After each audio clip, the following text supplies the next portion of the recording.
getting that baseline of understanding the financial system is broken beyond repair. Now, whether you get these lulls and these different, that hasn't changed.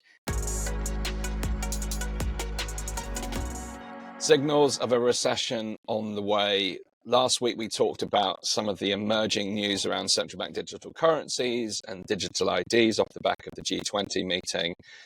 Now, as predicted, Sam and I have talked about this in recent weeks, during the lull of the summer season, all the kind of news kind of simmers down to a halt. And then, as expected, as soon as the schools go back, business kicks back in. We've seen these big news, big developments around globalized central digital currencies. But now, having talked about the soft landing in the economy, Sam, now the talks of the recession, surprise, surprise, are up and running again. Plus, if we actually look at the underlying data really hasn't significantly changed from where it was in the summer months, but the narratives have changed, which is a stark reminder to me that all of this is about ground narratives right now. So in this episode, we're going to unpick some of those ground narratives, but we're also going to bring it back to our own financial mindset, because in this unique time, there is going to be opportunities available for us. And what's interesting is we always talk about the elites and what the elites are doing and the moves they're making. But the question is, what moves are we making during this time? So we're going to look at all of that as well, how we can use education during this time to actually improve our own circumstances. So there's a lot to unpack, a lot to uncover. So buckle up, tune into the latest episode of the Uncharted Territory podcast. I'm here today with my co-host Sam X. Looking forward to another powerful conversation. Absolutely, Dan, and it's a really important indicator again of what we've been talking about, of how the narratives actually just are flip-flopping around. They like to pull your energy, again, subdue things, ramp them up. Whereas you said quite clearly, Dan, we've been looking at the data all along. The data hasn't changed. And again, this is how they manipulate the masses and manipulate the emotion around these topics and lead to endless confusion. So you never know where you are. I think we talk about that a lot. It's really critical so that you can feel grounded and know where you are so you can take action. If you're just following those waves, that will go on forever. It's kind of the roller coaster that's built in to pull you around either way. But somewhere in that is finding a middle ground, understanding the hard facts, looking at the data in a clear fashion, demystifying it. And then, as you said, Dan, getting focused on what we're going to do, what you can do personally, wherever they take their narrative. Yeah, I mean, it's the narratives part is so interesting. I mean, as we record this in recent weeks, there's been a number of commentators censored, suspended, deplatformed. This is, so there are voices that are challenging those narratives that have come to prominence that are now falling out of prominence because the machine is shaking them out. And for some of them, there may be some very real reasons, others not. But either way, what it shows to me, and the reaction to GB News in particular, GB News, they're being challenged around impartiality. But the reason I bring this up, Sam, is in preparation for this episode, even reading the financial press, looking at Reuters. If you look at Reuters now, because everyone is vying for your attention, every headline is like an inflammatory headline. And I was shocked. You can see how our perception of the world is shaped by media, but you can also see, and we know that, through studies and, how people consume media, is that they typically read the headline and that's the whole story. If you're lucky, you might get down to the first paragraph or, the graphic.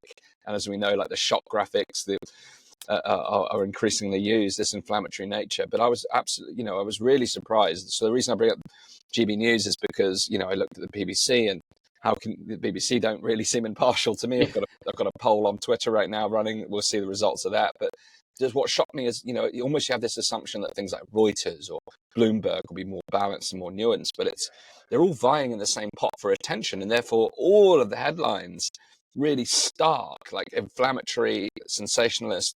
And of course, when you're looking at things like recession, it does cause obviously a visceral reaction because finance is such a emotive matter.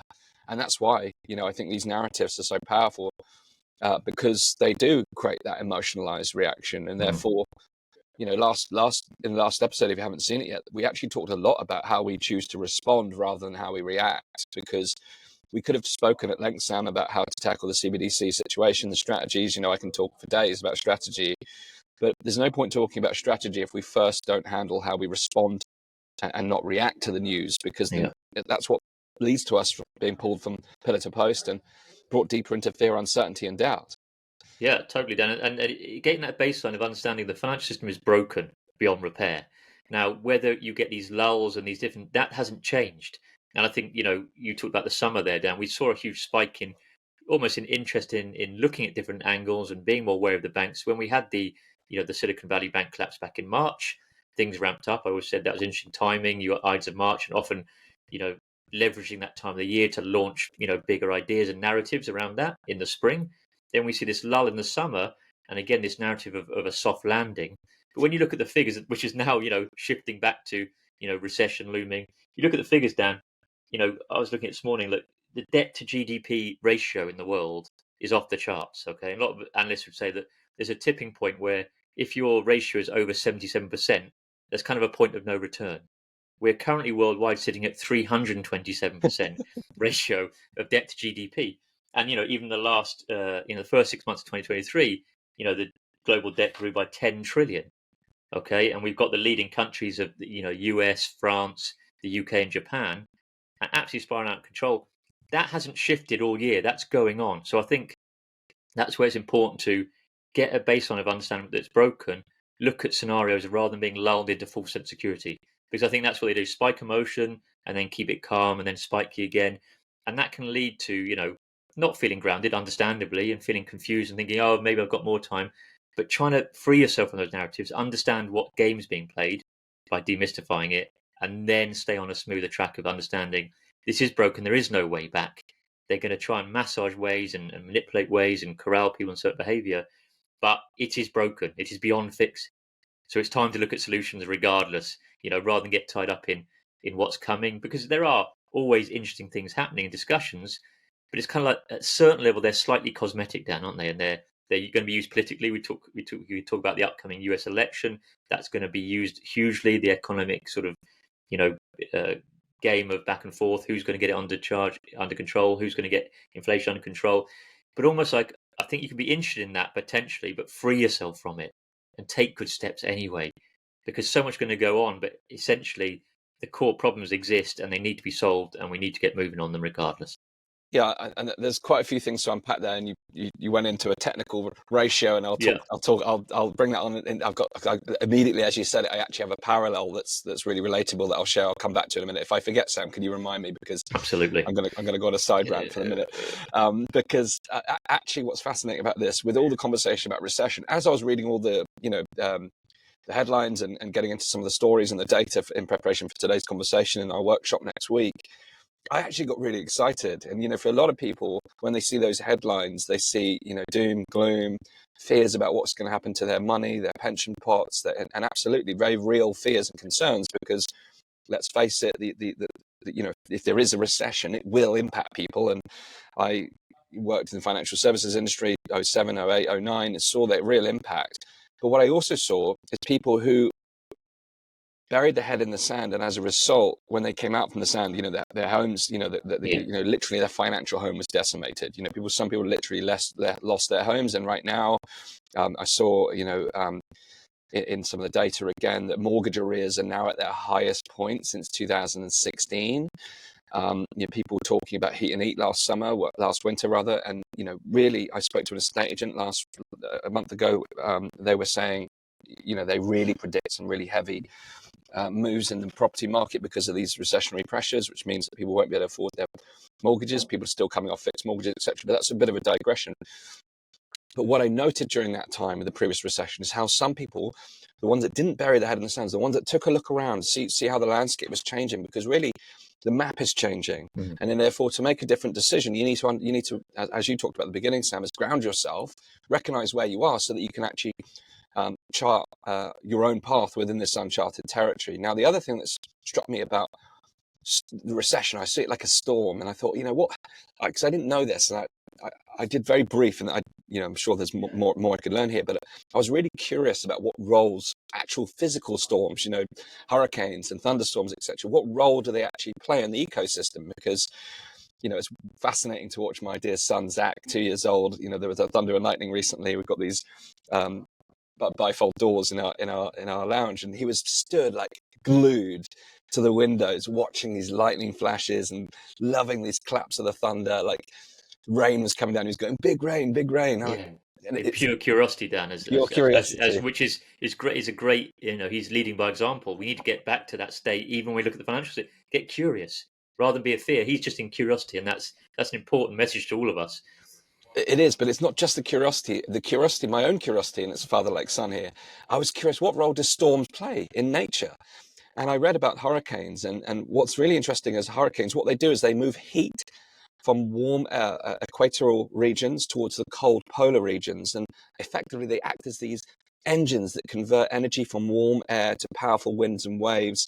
So it's actually moving and distributing the heat and the natural ecosystem, so that all storms play a role. And what's really interesting when you think about a recession, recessions, it's a horrible term, but they trim the fat. That's the term that's used around recessions. What that means is it strips the poor performing companies that, haven't got solid business models or balance sheets. It strips back the bubbles, which then it provides actually, following a storm, it provides the fertile ground for the kind of more balanced and better companies to then endure.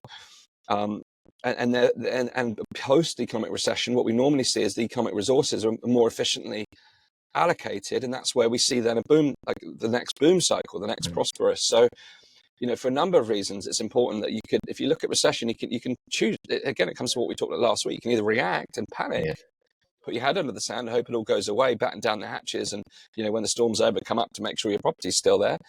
Or you can come up and say, what's the best way we could plan for this, not only to survive the storm financially, but actually to thrive during this time. Because the reality is, every recessionary period, there are winners and there are losers, and there's a very deliberate reason for that. And it's not down to chance; it's down to choice.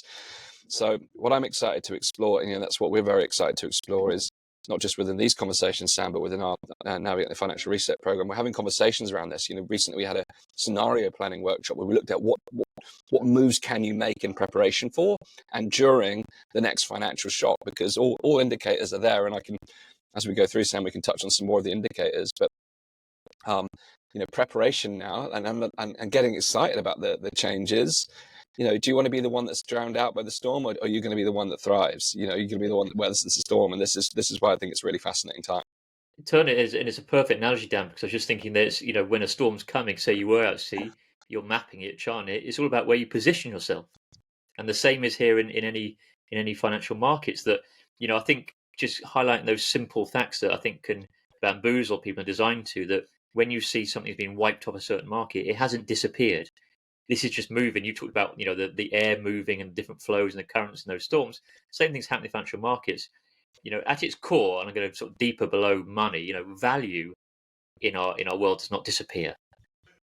Yes, we can it's maybe become less tangible and extrapolate into crazy financial derivative markets, and that is a bit of a casino on top of real value. But let's just stay with value for a minute. It is not that value is going to be wiped out. And the ways of accruing value, different versions of transacting that value can move and shift. And I think being positioned is really important.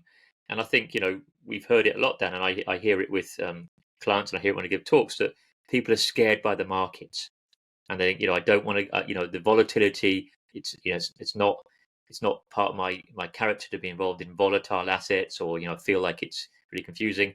But I think there's a hard truth, which is just a one to take home, which is we are all in the market, whether you like it or not. Okay, we're all involved in the economy, in the market, because we're involved in the currencies that are controlled by money markets that are being traded. So I think it's interesting. People often think, well, I'm just sat in my own currency. I know where I am, but your currency is being traded.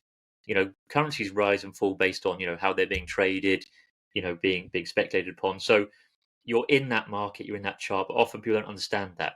They almost view the charts as separate and think, well, I don't want to get involved, and I'm happy with that. But that often can be a bit of a trap, because I always talk about this. When you look at the fiat currency chart you're in, that should send shivers down your spine. That's why often, Dan, I pull up the chart of whether it's against assets like Bitcoin or gold. Look at your currency versus that chart, and then I think you'd find the volatility on the way up of these growth assets a lot more attractive than your absolute downward sloping chart that's been on that ever decreasing slope for a long time. So it's important to have that perspective. I don't mean to scare anybody, say you're in the markets whether you like it or not, but it is just being real. You are affected by those market forces, but of course you can position yourself better to weather a storm, but also almost harness some of that storm, Dan. You could say that there are surfers who get ready for a storm coming, and they're going to ride some of the waves of it, and they're excited.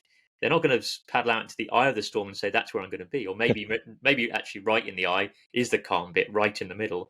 But there are areas not to be, but also side areas where a lot of energy is going to come out of it, new energy that actually be really useful.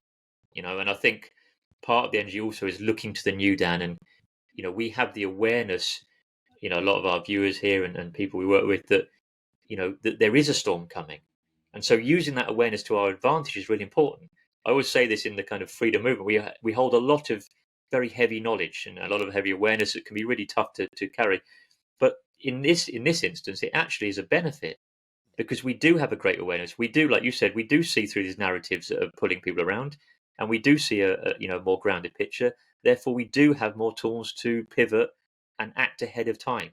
So as you said down there in 2008-9, I'm sure you saw people who accepted that things were changing and they pivoted ahead of time. And I think that's what's crucial, that there are all these agendas, but also we're in rapidly changing times. A bit of the trap is to be stuck where you are. Almost imagine, I've got my berth here, there's a storm coming for it, I'm just going to stick out here because here's what I know. But if you understand that storm's coming, then you can absolutely move, but you need to move ahead of time rather than wait till the storm's just at the port, the port entry and you can't get out, which is, happening with some of the banking situation we'll probably touch on later, that you move ahead of time and you can find calmer waters and get yourself different options. So there is so much you can do, but it's about looking at the problem and not burying your head in the sand. And, I think I often quote it, I won't quote it again, or because people heard me 1,000 times say it, but there's a great film, sort of Jacob's Ladder, where there's a guy, being chased by demons, and it's a very esoteric film. I think it's encoding a lot of truth, but it's all about turning and facing those demons so that they actually turn into angels and grow wings and can carry you upwards. So turning and facing these things and looking at them is what can take the sting out of it and actually, make you put you in a much better position to take positive action.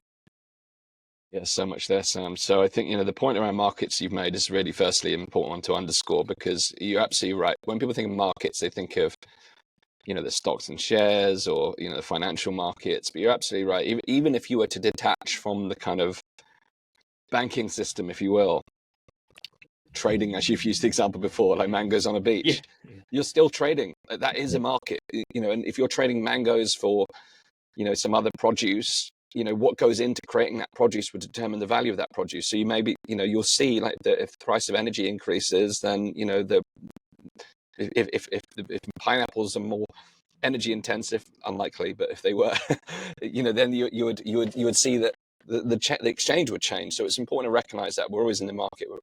And the other piece you mentioned around that the surfers, again, we were down the beach during this kind of stormy period, or just before the stormy period, and we watched these amazing windsurfers go out and the ocean was really choppy, because we'd gone down there for a swim, and I was like, all right, like I'm an okay swimmer, my wife's even better, and we were just like, that is some serious waves. But they were primed and ready, they were looking, and of course, like if you're a windsurfer or a kiteboarder, you're checking the weather constantly for those moments. You're looking for the storm because those are the conditions that are right for you.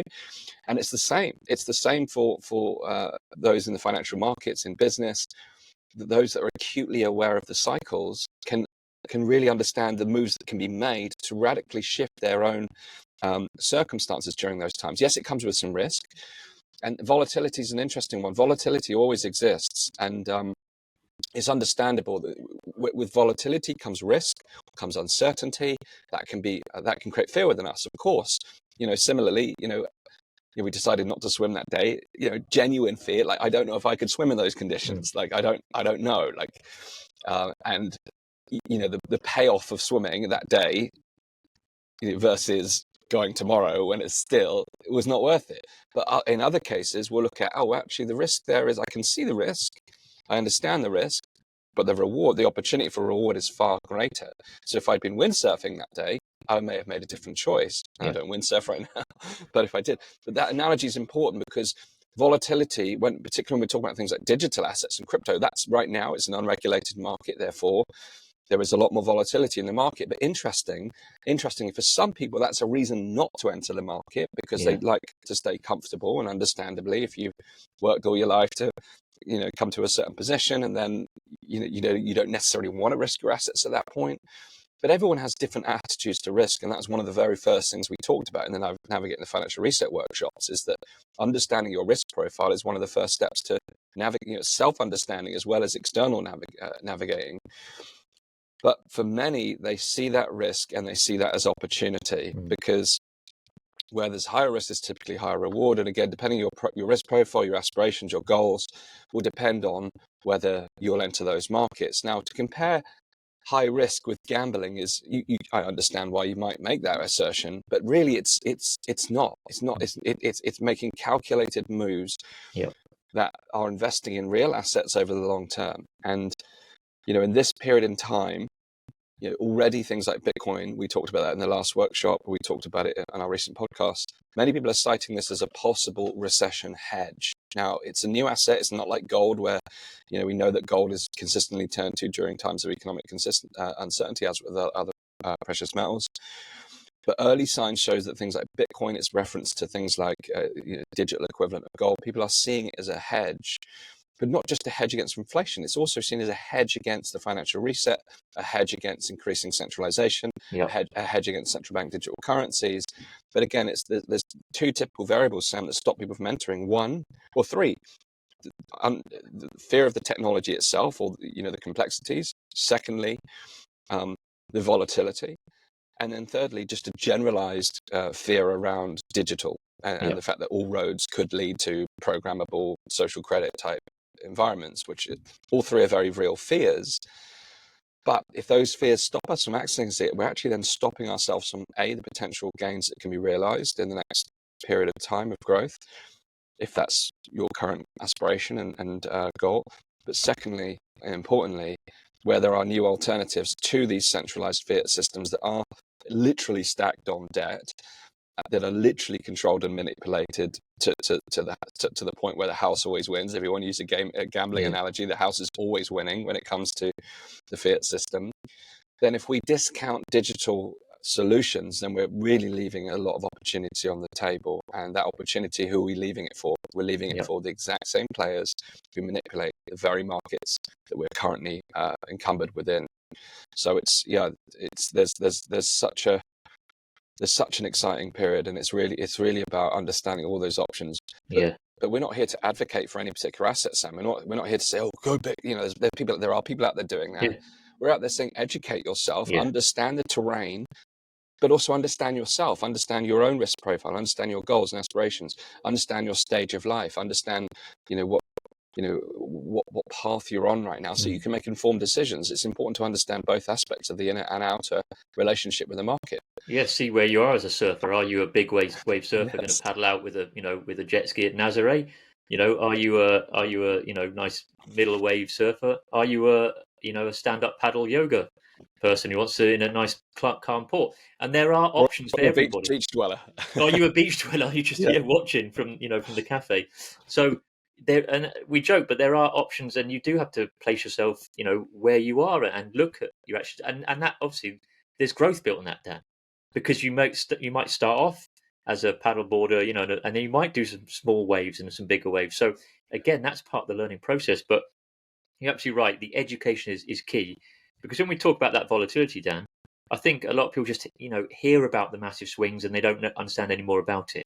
But putting in perspective is what can not change your opinion, but give you a better understanding of why. So in simple terms, look at crypto's volatility. People just think, well, it's much more volatile than the markets, but don't understand why. Now, if you understood how tiny it is, that it is $1 trillion, valued asset, a market currently today, which peaked at 3 trillion back in November 2021, currently around 1 trillion. And you understood the scale of the financial markets. I always talk about this, that like being akin to a glass of water, the stock market in its hundreds of trillions, like a small pond. And then we move into oceans of liquidity in the debt markets, bond markets, derivative markets. So when you understand that, that's a large part of the volatility, because a small asset class, a tiny asset class, does not need much liquidity to move it either way. So even that can give you a better insight and understand why it's volatile. That the volatility isn't because of a problem with the asset. I think, it's not, it literally is, the size of the asset. So Bitcoin is half the crypto market, roughly. And then you've got Ethereum, the number two, which has a, another large percentage. And then you've got a lot of these other altcoin projects, altcoin just meaning alternative to Bitcoin and other assets. Now, some of them are much smaller. And so the further down your list you go in size of asset, the more volatile those assets are. Not necessarily because of their qualities, but because just the size of the asset. In very simple terms, if you had an asset that had a total market cap of $100, it only takes $100 to double that. It only takes $100 to take it down 100%. So it doesn't take as much money to move it. Once you've got an asset that is $1 trillion, it takes $1 trillion to double it. So that's what's important, which is why you see in the market, when Bitcoin might drop 10%, you'll see smaller assets maybe through the fear and contagion drop 20, 30%. Really small assets may drop 50% because they are smaller assets. So that's why I'm passionate about education, Dan. I'm glad you said that. It's rather than advocating for each one, you see all the qualities and the differences and why they may suit you or not.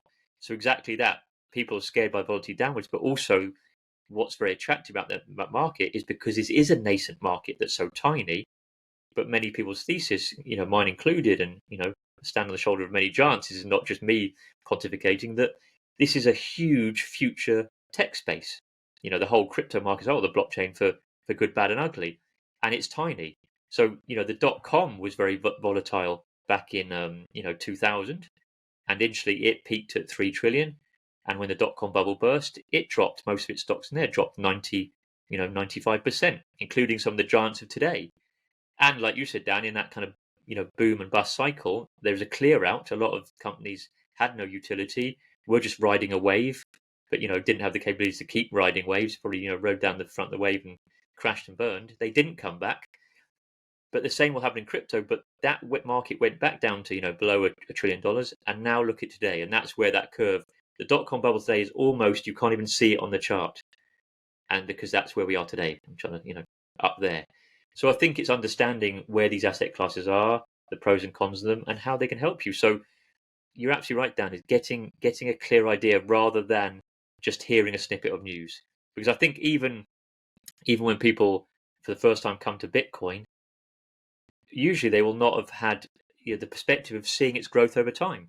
They'll have heard about volatility, but actually you can put it in perspective and understand it. And like you said, Dan, in terms of a hedge, I think in my course I cover this because it's really important to, is I look at it against the value of the dollar. And what's so interesting is that you've actually got quite a clear inverse correlation between the strength of the dollar and the price of Bitcoin. And to put it in simple terms, what happens with these asset classes when there's huge quantitative easing, which means huge amounts of money printing, which we see in these times we saw since COVID, then you see money moving away from fiat currency into assets. So they're not only covering that inflation, because that quantitative easing, that money printing leads to inflation, loss of purchasing power. The people who moved into Bitcoin didn't just hedge maybe the 30% loss in spending power over 3-4 years. They actually did a 9-10x in that last cycle on their investment or in their holdings. So understanding that can shift your perspective. So getting away just from the words of it's scary, it's volatile, there are crashes, and putting them in perspective can change your whole view of it. And you should do that with all asset classes. That's why we compare them. Look at fiat currency. People feel that safety of I know where I am, but look where you really are and look where it's come from and where it's likely headed and projected. And then look at other asset classes where they've been before and where, if they follow previous paths or are likely to with all what's going on, you'll have a much better idea of where you could place yourself. And you don't have to be placed in fully in any of them. That's what we're talking about, diversifying and seeing the qualities of each one and how they can help you, on your path and for where you're at. So there's so much you can do, but again, what's the starting point now? Education. And that's your own investment in time, isn't it? Yeah, and there's those of us in this space who are talking about Bitcoin in a positive sense. I can already see people, you guys are shilling for Bitcoin. It's like, no, we are educating ourselves about a new asset class and the broader economic picture, because, and isn't it fascinating? We talked about in one of our earliest episodes how things like that get completely, it shuts down the conversation. You can't even educate yourself because of other people's opinions. And there is so much just false information about these asset classes and complete misunderstanding, and complete, comparing effectively apples with oranges and calling them both apples. It's just insane. So it's really important that we use this time to educate ourselves about these different changes, and even just bring it down to practical matters, because people don't understand that this new technology set, and it is a technology set, and we use a whole variety of technology for better or worse during our day-to-day lives. But closing our eyes to technological developments is futile. It's still going to happen. So you can either, close your eyes and wish it wasn't there, and fair enough if you want to do that. But to me, it's better to look at it, see it, and understand the good, the bad, and the ugly, which is what we often refer to when we talk about digital assets, because the good, the bad, and the ugly is there, in the same way that the dot-com bubble, we're going through the same cycle. I'm old enough to have seen that cycle. Not the same magnifying glass that I have now in this particular cycle, but we saw it. Like, there was good, the bad, and the ugly right then. As you said, like people trying to cash in on the dot-com era. The same is happening in the digital asset space, which is why discernment is really important. But it's equally important right now. I'm spending my time looking at digital assets. I'm looking at gold. And we had a conversation with someone from a gold company recently. We're going to bring them onto the show and onto our workshops, because we're looking at physical assets as well. And it's just understanding the markets and where they're at, because in order to do so, we're talking here about navigating the financial reset. We're talking about uncharted territory. Understanding how all the different areas are made and are playing out in simple terms is how we can understand how to navigate it. But there are so many interrelated parts. So the technology is one that is overlooked, underappreciated when it comes to digital assets, particularly if you're looking at it for the first time. I saw there's a number of major sports teams that are using something called the Chili's chain, which is a decentralized technology that's underpinned by digital assets. Tottenham Hotspur have just released one. If you're a sports fan, that might appeal to you. But it's another way to engage with people, to build engagement with sports fans, rewards and experiences. But also tokenizing assets is a way to prevent fraud and secondary markets. I remember when I was about 16 years old, we went to Reading Festival, and we're all really excited. We got to the gate, and two of my friends got turned away because they bought fake tickets on a secondary market. They were fake, so we weren't allowed in. Whereas now, if it's tokenized, you can authenticate the tickets. So again, there's pros and cons to everything, but understanding the use cases and the technology is the same as it was with the dot-com bubble. You need to understand, is this company actually legit? Is it going anywhere? So there's such a big conversation to that, and it's not for us to deviate into that now, but it comes back to the point of education. And similarly, Sam, we've talked about some of the ratios. You mentioned the GDP. The debt to GDP ratio, you talk about market cap. People aren't familiar with these terms. It might seem alien, and like anything, economic, financial literacy in this country isn't taught at school. Again, we could argue for good reason, but the reality is, in a nutshell, and again, we've talked about these kind of ratios before, but debt to GDP, coming back to that, is, just put it in your personal terms, GDP is effectively the net output of a nation. Just think about it personally. So, what is your income versus your debt?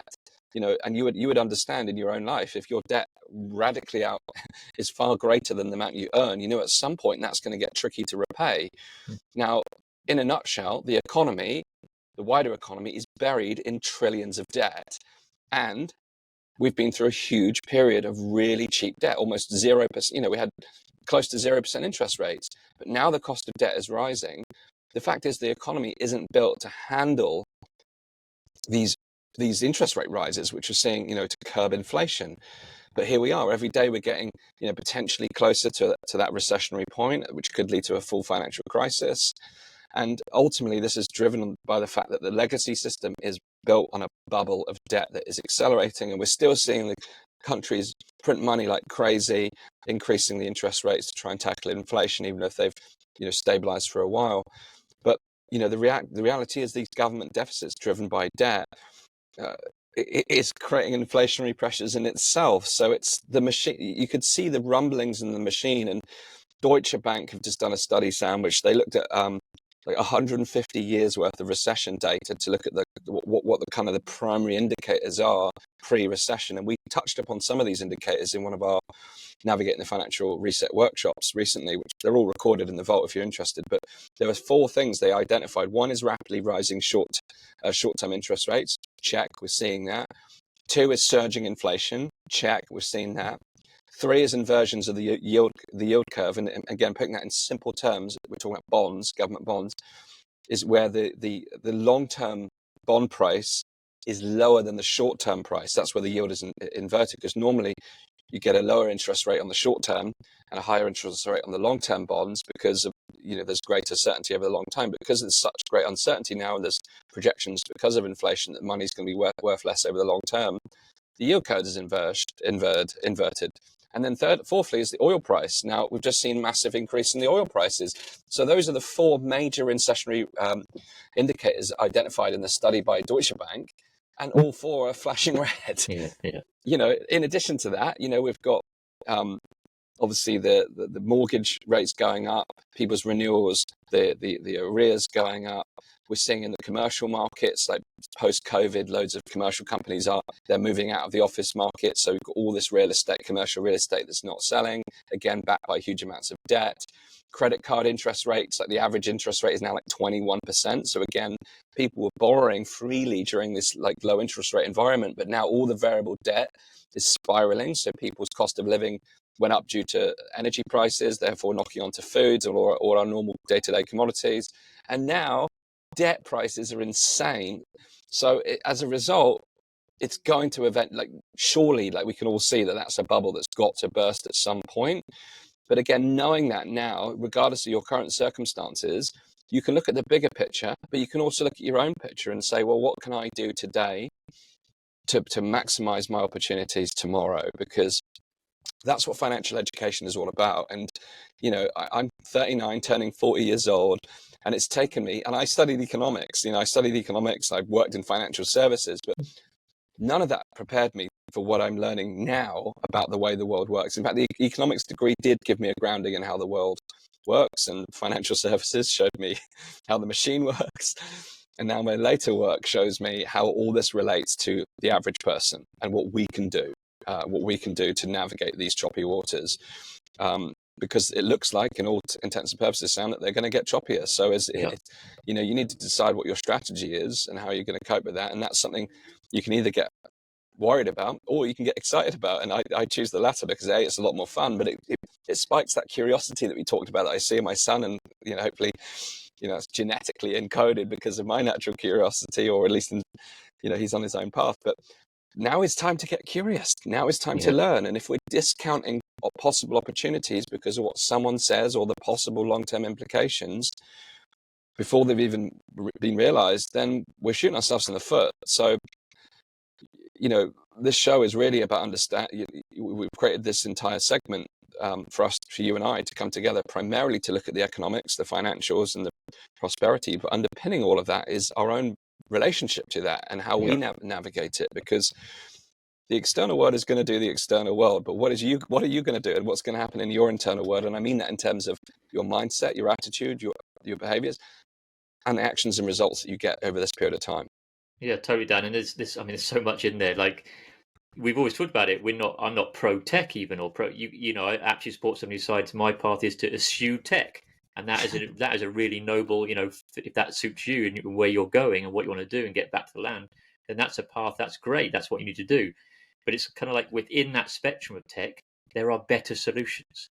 So if you're not somebody who's going to be eschewing all tech, and maybe you have a bigger network across the world, and you still want to trade or even just interact with those people, then at some level tech is in your life. And if that's your way of adding value, then you're going to continue to use tech. But can you look at the better solutions?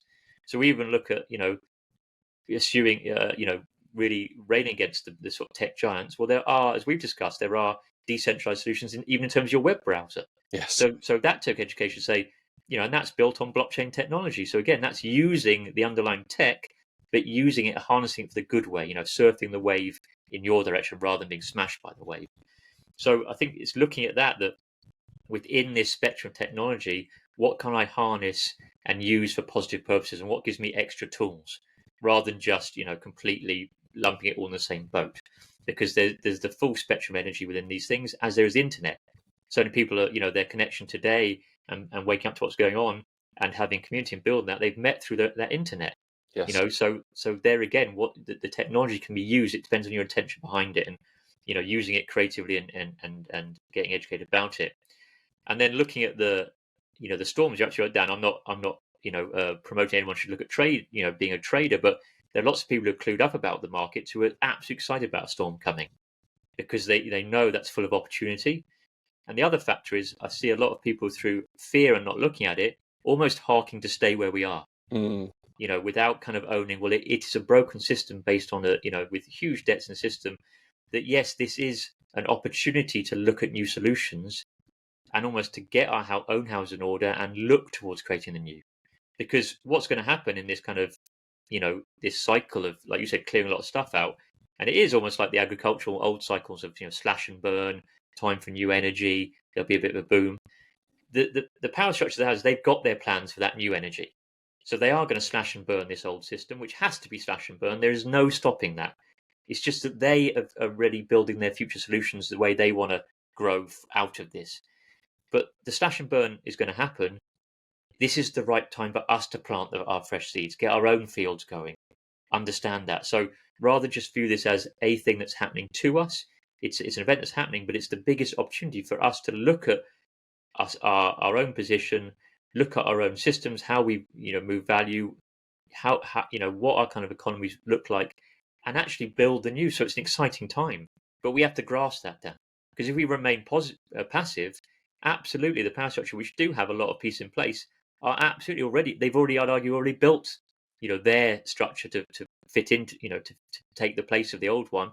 They know where they're going, but we need to get busy looking at options where we can go. So I think that's really crucial, that we are not just stuck in awe of their plans, or, as I've talked about last time, in indignation and outrage of their plans, that we've got our own plans and we get busy. So it's important to look at that it's not that the system's okay, let's just hold on to it. We need to know that there's a huge shift coming, huge change. How can we navigate out of it? So that's the kind of rally call to get empowered. And what's so interesting is when we talk about digital assets, we can see that they are positioned and are positioning themselves to try and take control of that market as much as they can, whilst locking the smaller play out. So interesting, that's what I'm seeing, Dan. We've seen it recently. A lot of people have shared last week in the workshop, and I have lots of clients sharing with me, the bank limits to move your fiat currency into digital assets, via crypto exchanges. The window is getting tighter and tighter. So they are closing that more and more. It's a roadmap I've been talking about for a long time, but we're witnessing it. I mean, Santander, one of the big UK banks, has said absolutely limited at £3,000 a month and only £1,000 in each transaction. That's a huge cap, saying what you can do with your money. Okay, and again, always saying for your own safety. But meanwhile, these banks have positioned themselves and their institutions to hold all the same assets that you may be trying to buy yourself, and telling you it's a scam. So, and it's getting, it is getting more urgent. Again, I always say this: stay calm, grounded, but also understand the potential urgency in that, Chase Bank went to a zero crypto policy last week, saying, we will not, if we know it's a crypto exchange or platform, we will not allow you to move any of your money. Okay, so this is happening live in real time. So it's important to be aware of that. And as you said, Dan, things have to break. This debt bubble is unsustainable. We're heading towards, 2025, where the World Bank COVID loans, they reach their climax, they get called in. So everything is shaping up for this next, this winter coming and the next year to be really dramatic in those terms. So it is really about preparing for the storm, placing yourself, getting yourself prepared, getting the right surfboard, getting the wetsuit, and navigating at a level that works for you. But getting moving is critical at this time, no question. Yeah. I mean, I was just typing away there to try and find out how much Chase Bank are holding. I'd be very surprised if Chase Bank aren't holding a significant amount of digital assets themselves, yet they're preventing retail consumers from 100%. From because this is the pattern that's playing out, as you touched upon. Big companies are taking more and more digital assets onto their balance sheets. Nation states are taking on digital assets into their big funds are taking funds on.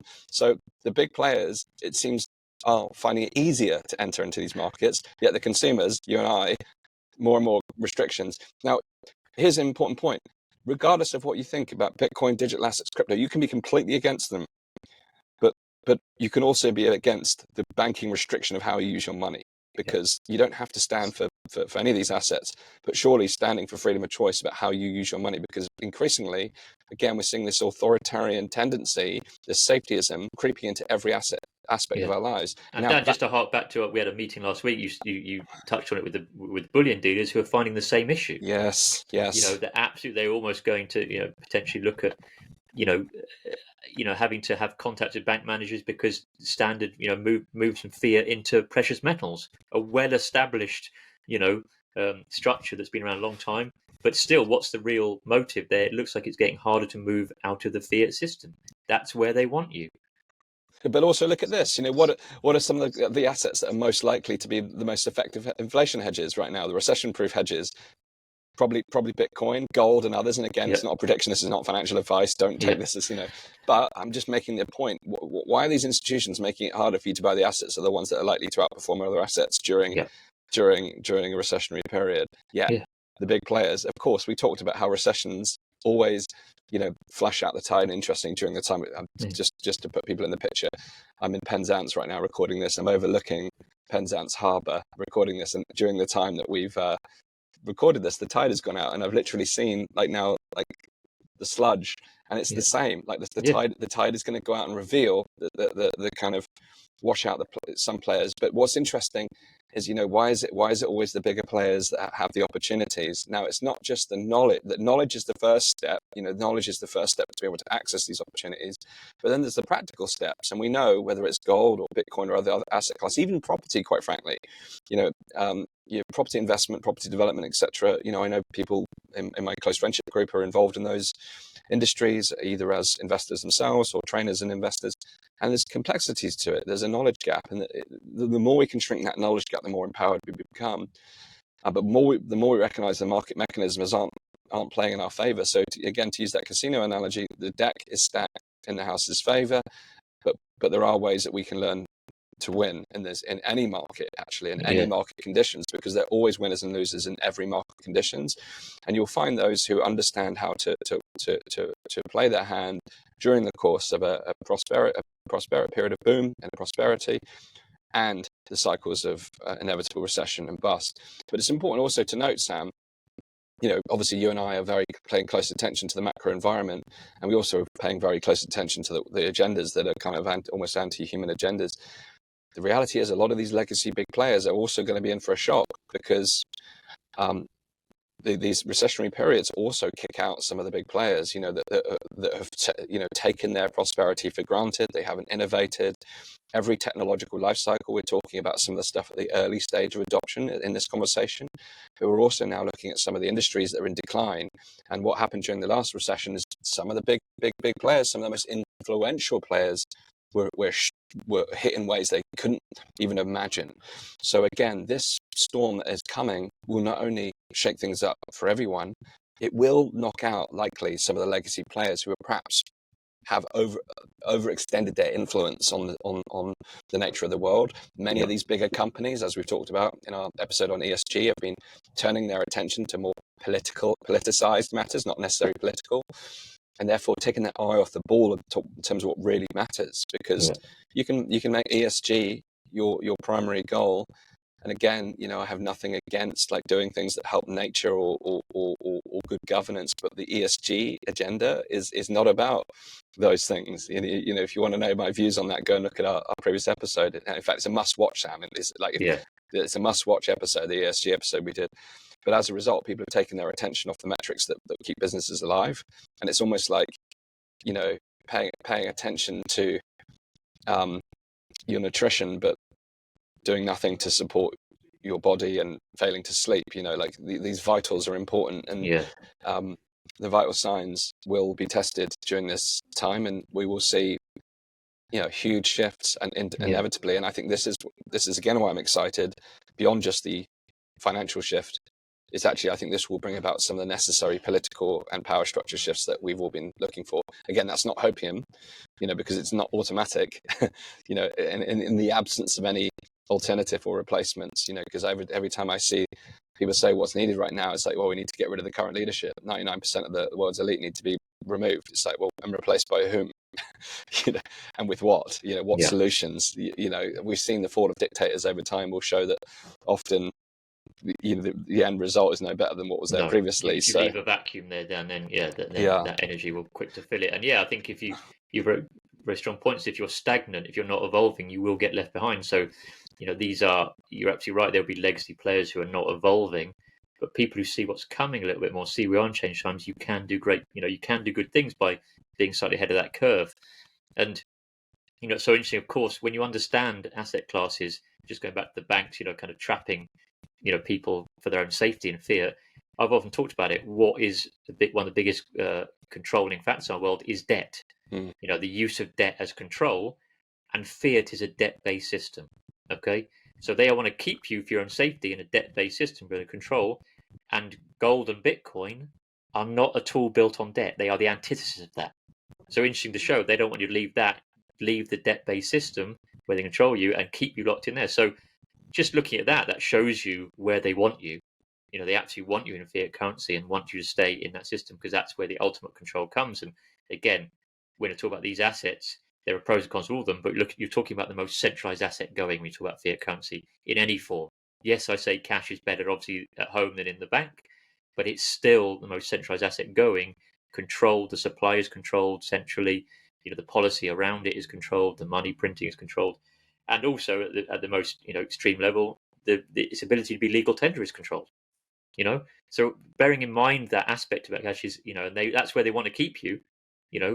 Obviously, ideally for them, the ultimate is keep you in the bank in cash, because that's really even not yours. But they're much happier to be sat in that than move into other asset classes. Whilst they, of course, are absolutely flooding into asset classes. And I've spoken to clued up people in the financial system who not necessarily aware of the agendas, see the problem in fiat and have been diversifying for the last 3 years consistently. And that's just wise, wise moves, sensible moves with what's happening. Absolutely. I mean, diversification is like principle 101, but also during this time, getting out of debt. If debt is, unless you've got fixed terms on your debt with low rates, like now, like variable debt is just going to spiral, and that as an inflation, there are people who use debt to their advantage, and debt. That's why the debt system exists, because it's leveraged to create even greater wealth and greater money. But when you're paying significant interest rates on your debt, you then need some serious assets to grow beyond what you're paying in the debt, or assets that have significant lifetime value, so that outstrips what temporary debt you have right now. But either way, right now being stuck in high interest rate credit cards, personal loans, mortgages, etc. Personal loans, okay, they're less likely to be variable debts, but again, during times like this, it's not uncommon to see people revise their term sheets, etc. But it's a fascinating time, and again, what we're talking about today isn't here to disturb you, but it is here to prod you into action, because we've been talking, this is episode 26, I think. We've been talking about these subjects for a long period of time. We constantly, Sam, when we're out giving our talks and speaking at events, people say, oh, I must do your course, I must do that, I must. Well, actually, no, you should do it, but you haven't made it a must yet. As Tony Robbins said, it's about turning your shoulds into musts before you should all over yourself. Because that's his quote, not mine. But that's the reality right now. Like, it feels like we almost always wait until it's too late. Like, if you look at any of the policy implications, everyone's talking about the online safety bill now after it's passed, after it's gone through. So it's the same. Like, we know central bank digital currencies on the horizon. We talked last week about what things can be done to prepare for that. Undoubtedly, some people will wait until it's too late. Like last week's conversation was a reminder that we've got to act now.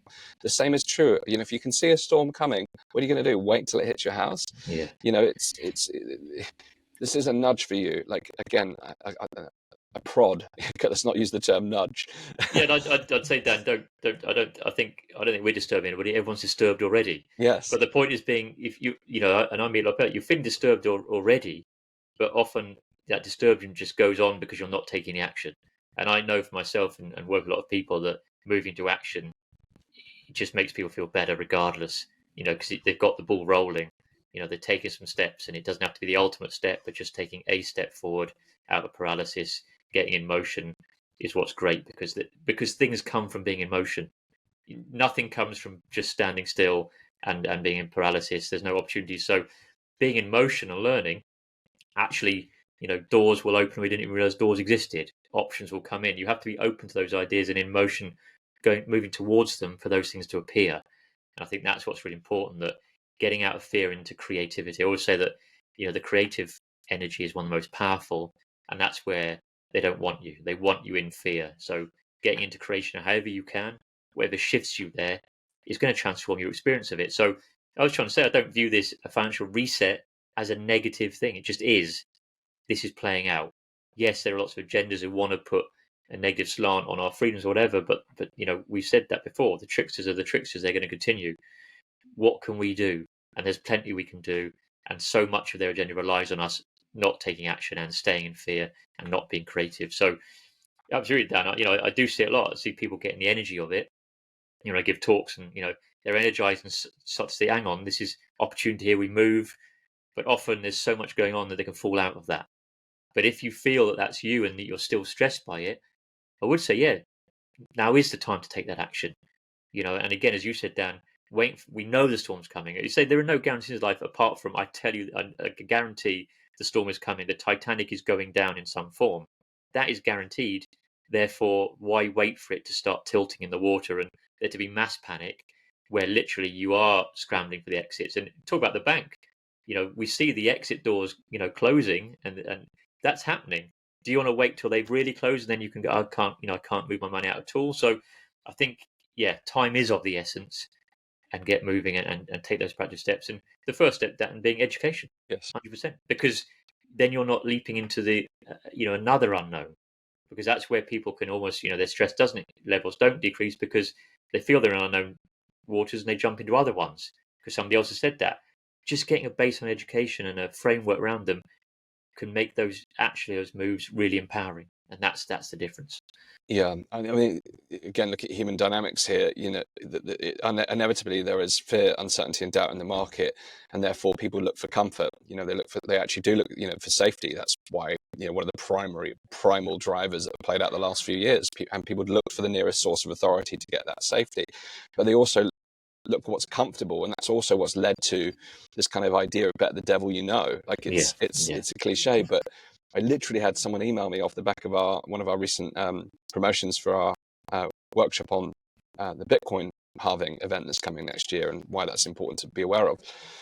And they literally said, I'd prefer to stay in the fiat system because I gave all these reasons and discounted all these other alternatives because, again, it's the safety of it, knowing but it's the safety only comes from the illusion of, or the feeling of comfort comes from the illusion of safety, because it's not recognizing the nuances and the facets of the current systems we're in. So there's the devil you know piece coming out, which is a natural reaction when we feel uncertain, but acting courageously is important right now. And I shared with you, Sam, before we got on here, my wife and I, we've been looking to get a slightly larger vehicle. Obviously our son's growing up. He's now he's got his first bike for his birthday, and we're like, we need, maybe thinking about having another child, and it's like we need another vehicle. So I've been looking for this very specific vehicle. It's a Japanese import. I think they're really cool. Anyway, this great opportunity came up literally off the back of a call. It popped up on my screen, notification, and because I was very close to purchasing another one and got burnt, I hesitated. The fear kicked in, and I hesitated, and I missed out. Someone else got the vehicle, and I know it was a one-off opportunity because A, they're quite a rare vehicle, and B, at the price point it came up at, it's just like, is a classic case of allowing the fear to get in the way of courageous action. And it was like I look back now, and it was a timely reminder to act boldly in the face of fear, because courage is not the absence of fear, it's how we respond to it, it's how we dance with it, and it's how we choose to act in spite of it. And that was a really important reminder for me, Sam, and it was a very subtle one. And in the scheme of things, there will be plenty of other vehicles, other opportunities will come up, but it was such an important reminder. And I have the same reminder every time I look at some of the technological projects that I'm interested in, and I see their share price has gone up, and I'm like, oh man, I've been looking to invest in them for a while, I just haven't got around to it. This is it. Like, this is happening day in, day out. And I share my own examples because I know people watching this will be feeling the same. So now is the first step, is to get educated. We've talked about a lot of concepts here, Sam, and in the closing of our episode, we've touched upon some of the resources we've got. So many people have told us, we really need to take your course. We need to get up to date with all these things. Well, do it. Just do it. And again, this is me giving you a prod, because with that car, honestly, if the salesperson had given me a prod, I would have put a deposit down there and then, and I would feel much better about it going into this conversation today, knowing that next week I'm going to go pick it up. So this is my prod to you. If you know that you want to deepen your education on these things, and you like the way that we do things, you like this style of holistic, nuanced conversation where we go into the detail of these things, then check out our Navigating the Digital Assets course. You can go to weareelevate.org/reset. We've got both the Navigating the Digital Assets course there and our financial reset program as well. And we've got like an hour and a half workshop on the financial reset that you can just watch on the screen there as an extension to this. So if you feel called to do that, you want to deepen your education, that's where you'll find the links. But now, however you educate yourself, it doesn't matter. The simple message is now is the time to understand, because there's a storm potentially gathering ahead, and if we're not ready for it, then, well, we'll pay the price. Whereas the people who are now making the moves and getting prepared, they're the ones that will not only survive the storm, but will prosper and thrive. So it's an important time to take heed, I think. We're all in the market, as Sam said, and you can be at the effect, or you can be at the cause. And the way to be at the cause is to make bold and powerful decisions. So what decisions can you make today to empower yourself for what is coming? Yeah, 100%, Dan. I think, the feedback I've often had from, in my talks or the, particularly people done the course, is that what stresses people is these complex, seemingly complex topics that feel very intangible. So they're kind of up here floating around. And what I think, that's why we come together, Dan. What we like doing and what I've done with the course is bring that all into tangible visuals that you get clarity. So so much people go, I could finally see. And then from there, I can decide, because it's kind of, there's too much going on up here, too much noise. Shrink it down, making it visible. And I also use a lot of, multimedia, charts and graphics, or even, visualizations of how to think about moving money into there, what it is, how it works. And just by making it tangible, always bringing the stuff from the cloud into that tangible way of looking at it, can transform your relationship with it.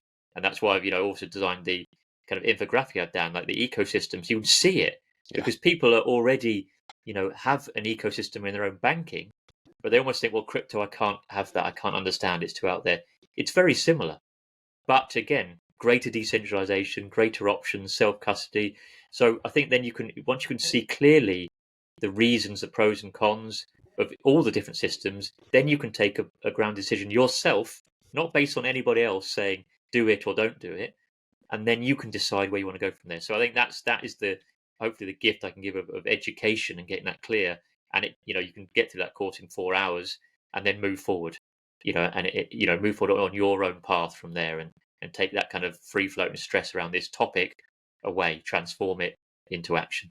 Yeah, I mean, the course is also broken down into 3 modules and 5 to 10 minute chunks, so you can a la carte eat it bite-sized Yeah, it pieces. takes 4 hours. It overwhelms you. It's not just me ranting on for 4 hours. It absolutely is, Dan. Well, you can watch it in one go. You can take it all in, but you can also break it down and do it at your own pace. That's the whole point of it. But I also want to touch on that. The long form. We get a bit of stick for our long form conversations. It's like, well, look. Do you think anyone out there that's doing anything meaningful has done? You hear all these ridiculous overnight success stories in business, but you look at their trajectory, like 10, 15, 20 years of work to get where they came from. We live in this kind of instant gratification, short form, looking for the silver bullet mentality. That's part of the problem, as we talked about last time, fast thinking versus slow thinking. Now is about to understand if we could learn how to maximize our financial returns in a tweet, we would have all be well and truly on our path to prosperity right now. The reality is we need to understand the nuances. Anyone that tells you otherwise is trying to pull one over you. This is the time to get educated properly and not just in sound bites. Okay, we'll chop this thing up and put clips out so you can get some of those nuggets to kind of entice you into the fuller conversation, quite frankly. Or galvanize the energy, or exactly. They're there to maybe, repetitions very helpful, or reminders. But in terms of really getting educated, it does take longer form, Dan. And I think we discussed it when we met up, that, that's why the proliferation of, when we talk about the kind of, money mindset or even manifestation kind of documentaries that have flourished in recent years, in the kind of modern era, were like things like The Secret, whatever. Whereas that's based on work that is much denser and much tougher. So if you compare, watching The Secret compared to reading, Napoleon Hill's Think and Grow Rich, it's a completely different world. And Yes. the people who are successful and actually turned that into reality have usually read or done the work, akin to what Napoleon Hill's talking about, or other authors based on that, those kind of works written, many, many years ago. The modern version of it is sort of short form, more juicy, a bit slicker, bit exciting, but actually the results, my experience of meeting people are far less. Indeed. So that's again, the privilege of short form actually leads to less results. Well, everything is seemingly geared towards making you feel like you don't have to do anything, Yes, which is yeah. literally why we're in this predicament in every way. Like we don't take responsibility for our political situation. We don't take responsibility for our communities. We don't take responsibility for our children's education. Like we have fallen for the trap of convenience and simplicity. The reality is we've got to now take responsibility and embrace the complexity that comes with it. It doesn't mean that we have to make it complicated. Complexity and complicated are two very different subjects. They're very different things. They're nuanced. Understanding complexity in simple terms is possible, and that's what we're trying to do here. And if you again, congratulate if you've made it all the way to the end of this podcast. You're one of the few who is, really trying to galvanize this information and make it worthwhile to you. So if you've made it to the end, type in the comments wherever you're watching this or listening to this, to let us know your feedback. Let us know, what actions you can take off the back of this, what areas you need support with, because we're constantly listening and learning to our audience. We recently had an episode that is close to 1 million views now, and we've learned an awful lot from looking at all of the comments on that content. But we look at all of the comments to understand, how can we best serve you, not only through this podcast but also through the programs that we host and the monthly support group that we put together. So again, let us know in the comments, and do check out the wider work that we've got going on. You can go to weareelevate.org/reset and see a bit more about how you can get involved with what we're doing. And every week we're here with you on this podcast to help you deepen your financial education, understand the kind of moves that have been made, and we're trying to make it accessible and understandable so that you can become empowered and take the kind of actions that are necessary to get you towards the aspirations and goals that you have in your own life. And if you don't feel like you have any goals or aspirations right now, maybe that's the starting point. Getting clear, because clarity is power. And right now there's a lot of people who have very, very strong clarity, and that's why we're heading in a certain direction, because it's there's a clear trajectory that we're on. But unless we have a path of our own, then we're at the mercy of the circumstances that we find ourselves in. So now it's time to get clear, to get courageous, and to find correct conviction and move ahead with bold action. So that's my final message. Sam, what's your takeaway from today? Well, I'd echo all of that, Dan. It's about exactly that. We are powerful, creative beings, and we need to get in that creative energy. And because I always said it last week, but I want to end on it again. What we don't, focusing on what we don't want is less powerful than focusing on what we do want. Being aware of what we don't want is important. Yes. But actually putting the focused energy on what we do want is where real creation and solutions will come from. And again, we don't need to know what that roadmap looks like, but we need to be on that path. Yes. We need to begin. Well, absolutely. You can have if you want to climb a mountain, you can see the top of the mountain, but and you can even have an idea of the route you're going to take, but you never know what uncertainties you're going to face along the way. And that's the importance of having a vision. Vision gives you a destination that you can move towards, but how you get there, you have to remain flexible. If we try and plot every single step towards that end point, it's very, very complicated. We just got to see where we want to go and take the very first step. That's it. And it's much easier to take one step than try to map out every 1,000 steps along the road. Yeah. And again, my underpinning message: let's support each other on those journeys. And again, we all have unique qualities to our own individual sovereign paths. But my message has always been: I want to support you on your sovereign, unique path as you'd support me. And that way, we can have interplay and share ideas and help each other and rise up together. Absolutely. Thank you, Sam. Yeah, you're not on your own. You join the journey with us, and share your experiences, because it's the shared wisdom that we gain from connecting and sense making and exploring together that really helps us to navigate this path. We can boldly go out as lone wolves, or we can form a pack, and together we can really make a difference, not only to the quality of our own lives, but we can support one another and actually make a difference beyond ourselves, which is certainly a shared aspiration of Sam and I. So thanks again for tuning in. Please do hit the share button if you found this valuable. Let us know in the comments your feedback from today, and we look forward to seeing you again on the next episode of the Uncharted Territory podcast.